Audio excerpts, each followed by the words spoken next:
سیاست دان کا بنیادی کام یہ ہوتا ہے کہ اس نے معاشرہ تعمیر کرنا ہوتا ہے۔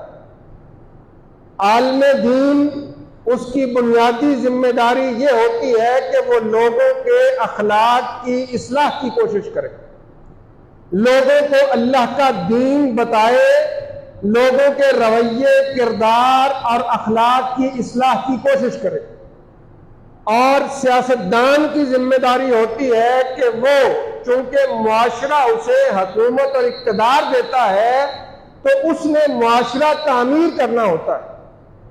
قوم کو قوم سیاستدان بناتا ہے۔ عالم دین کی ذمہ داری تو واعظ کی ہوتی ہے، اخلاق کی اصلاح کی ہوتی ہے، کردار سازی کی ہوتی ہے۔ بدقسمتی یہ ہے کہ ہمارے ہاں سیاست کو کرپشن کا ہم معنی سمجھا جاتا ہے۔ سیاستدان سیاست میں اس لیے آتا ہے کہ میں یہاں سے لوٹ مار کر سکوں، اور ہمارے معاشرے کے عام افراد یہ سمجھتے ہیں کہ سیاستدان کا کام تو لوٹ مار کرنا ہے۔